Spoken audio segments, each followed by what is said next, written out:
இன்னைக்கு நம்ம சுவையான ரவை சட்னி பார்க்க போறோம். தேங்காய் சட்னி.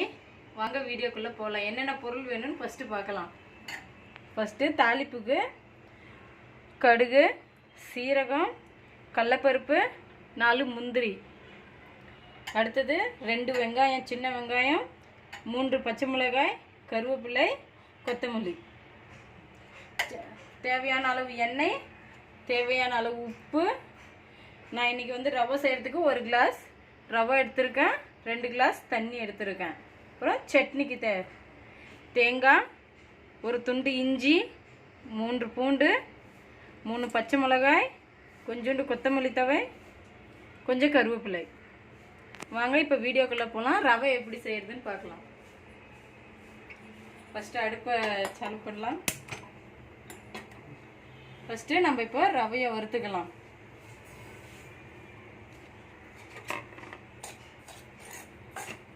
ரவை வந்து பொன்னிறம் ஆகிற வரையும் வறுக்கணும்.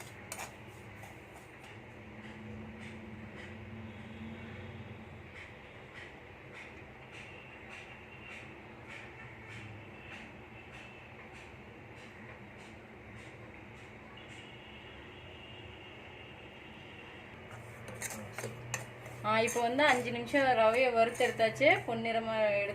பொன்னிறமாக வறுத்து எடுத்தாச்சு. இப்போ நம்ம வேற கிண்ணிக்கு மாற்றிடுவோம்.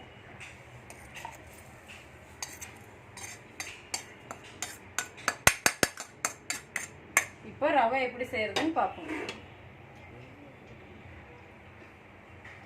தேவையான அளவு எண்ணெய்,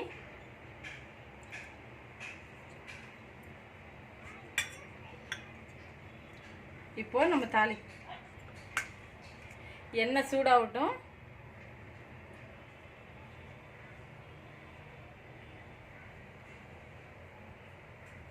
இப்போ எண்ணெய் சூடாயிருச்சு.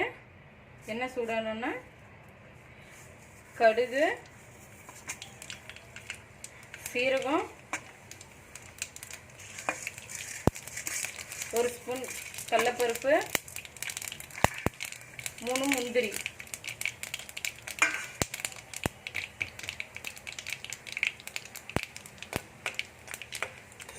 எல்லாம் வறுத்ததுக்கப்புறம் கருவேப்பிலை,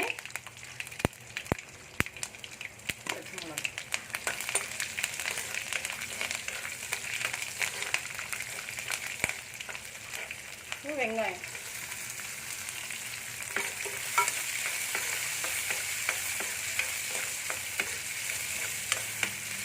இது வெங்காயம் நல்லா பொன்னிறமாக வறுக்கிற வரையும் 2 நிமிஷம் வறுக்கணும். பொன்னிறமாக. இப்போ வந்து வெங்காயத்தை நம்ம கரெக்டான பதத்தில் வணக்கியாச்சு. பொன்னிறமாக ஆயிடுச்சு பாருங்க. இப்போ நான் தேவையான அளவு தண்ணி ஊற்ற போகிறேன். நான் 1 கிளாஸ் ரவை எடுத்தேன். நான் எடுத்து வச்சிருக்கேன் 2 கிளாஸ் தண்ணி.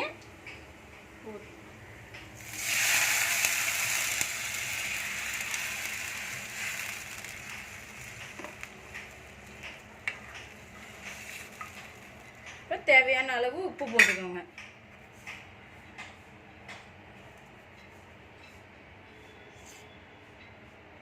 நான் வந்து 1.25 ஸ்பூன் உப்பு போட்டிருக்கிறேன்.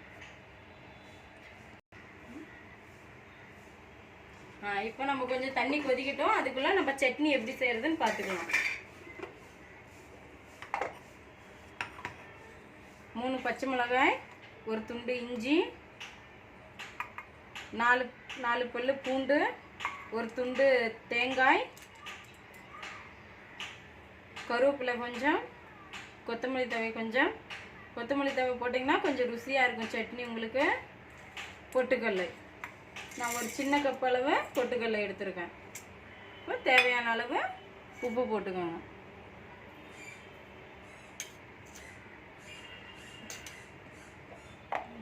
இப்போ அரைச்சிக்கலாம் சட்னி.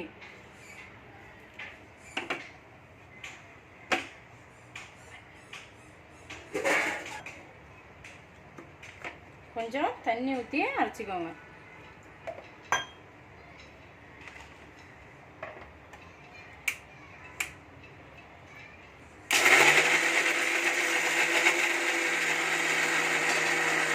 சட்னி அரைச்சாச்சு. இப்போ நம்ம வேற ஒரு பாத்திரத்துக்கு மாற்றிடுவோம் சட்னியை.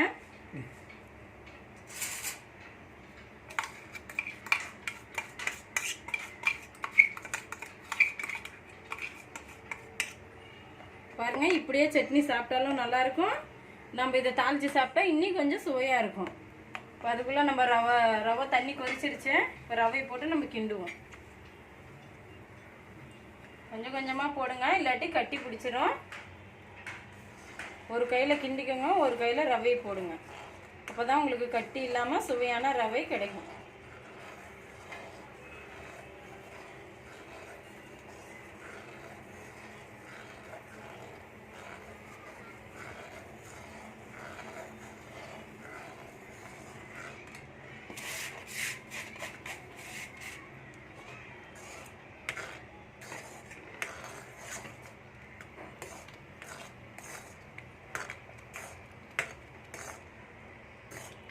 அடுப்பை ஃபாஸ்ட்டாக வைக்காதீங்க, ஸ்லோ வச்சுக்கோங்க. ஏன்னா இந்த பப்புள்ஸ் வந்து கையில் பட்டுரும் உங்களுக்கு. நல்லா சிம்மில் வச்சு ரவை போட்டதுக்கப்புறம் கிண்டிக்கோங்க.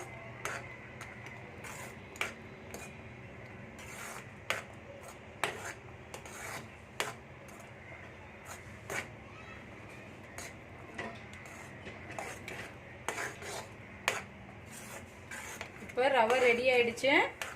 பாருங்க எவ்வளோ சூப்பராக இருக்குன்னு. இப்போ கொத்தமல்லி தவையை போட்டு இறக்கிடலாம். பாருங்க, ரவை கட்டி இல்லாமல் வந்திருக்குது. சுவையான ரவை ரெடி ஆயிடுச்சு. அவ்வளோதான். இப்போ கொத்தமல்லி தவை போட்டு நம்ம இறக்கிடணும்.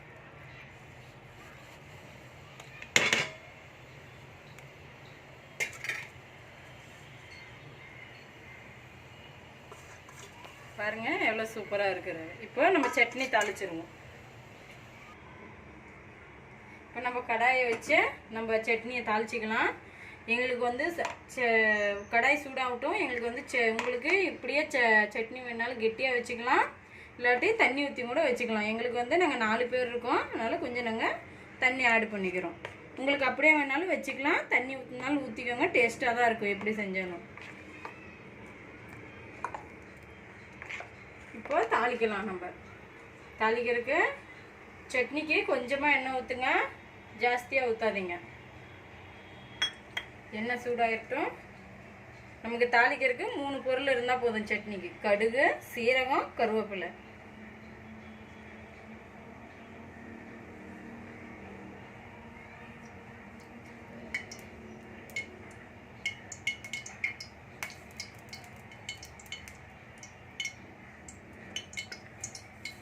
இப்போ கடுகு போட்டுக்கலாம்.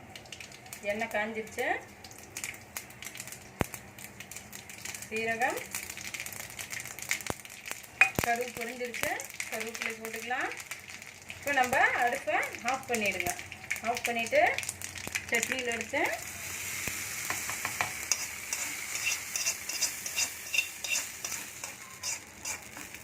பாருங்கள், சட்னி இப்போ ரெடி ஆயிடுச்சு. சுவையான தேங்காய் சட்னி, சுவையான ரவை.